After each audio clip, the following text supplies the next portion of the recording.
আমার আব্বু মারা গিয়েছে প্রায় 4 বছর পূর্ণ হয়ে গিয়েছে। তখন যদিও বুঝতে পারিনি, কিন্তু এখন বুঝতে পারছি যে কত বড় সম্পদটা হারিয়েছি।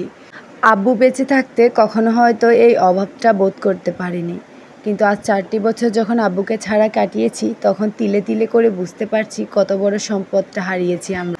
আজ কেমন জানি চিৎকার করে বলতে ইচ্ছে করে, অনেক ভালোবাসি আপনাকে আব্বু, কিন্তু কখনো বলা হয়নি, আর কখনো বলাও হবে না। কেননা আব্বু তো আর আমাদের মাঝে নেই, তিনি চলে গিয়েছেন আল্লাহ তাআলার কাছে। কখনো আব্বুর জন্য কিছু করাই হয়নি আমাদের। এখন মনে হয় আব্বুর জন্য অনেক কিছু করার ছিল যা আমরা করতে পারিনি। তো আব্বু যেহেতু মারা গিয়েছে আজকে 4 বছর হয়ে গিয়েছে, তো হঠাৎ করে আমাদের মনে হলো যে আব্বুর জন্য কিছু করা দরকার। যদিও আমরা সবসময় চেষ্টা করি নামাজে আল্লাহ তাআলার কাছে আব্বুর জন্য দোয়া করতে, তাও মনে হলো যে কয়েকজন গরিব মিসকিন মানুষকে খাওয়ানো দরকার, যারা আব্বুর জন্য মন খুলে দোয়া করবে আব্বুর মাগফিরাতের জন্য। তো যে ভাবা সেই কাজ, কয়েকজন গরিব মিসকিনকে দাওয়াত দেওয়া হয়েছে আমাদের ঘরে মেহমান হিসাবে, যারা আমাদের ঘরে দুপুরে মন ভরে প্রাণ ভরে খাবার খাবে।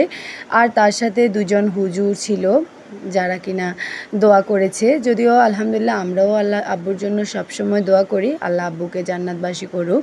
তো এই তো সকাল থেকেই বাজারে গিয়েছিলাম, আম্মু যেহেতু অসুস্থ, তো আমি আর ভাই বাজারে গিয়েছিলাম, নিয়ে এসেছিলাম গরুর মাংস, মুরগি, তারপর মাছ, সাথে কিছু সবজি। এদিকে আমার একটা কাজিন এসেছিল যে কিনা আজকে সবগুলো রান্নাবান্নাই করছে। খুব খারাপ লাগছে, যদিও আমার আম্মু সবসময় রান্না করতো, কিন্তু আম্মু অসুস্থ থাকার কারণে আম্মু রান্না করতে পারছে না, তো আপু সবগুলো রান্না করছে। আপু এদিকে গরুর মাংসটা সবার আগেই রান্না করে নিয়েছে, তো আমি একটু গরুর মাংসটা খেয়ে দেখছিলাম। মাশাআল্লাহ গরুর মাংসটা অনেক মজা হয়েছিল। আর আমি শেষে একটু গরুর মাংসের ঝোলের সাথে একটু মুড়ি মিখিয়ে খাচ্ছিলাম আমার বড় ছেলের সাথে।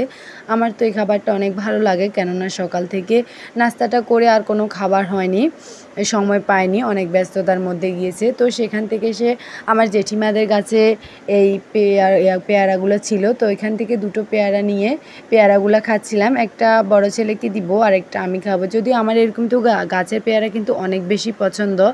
আর এটা হচ্ছে আমার ছোটো ভাই, সে আমার জেম্মাদের একটা কাঁঠাল অলরেডি গাছে পেকে ওটা কাঠবিড়ালি খেয়ে ফেলেছে, তো এখন ওইটাও পেড়ে নিচ্ছে। তো এর সাথে আরও 2টো কাঁঠাল পেকে গিয়েছে, ওই কাঁঠালগুলোও পেড়ে নিবে।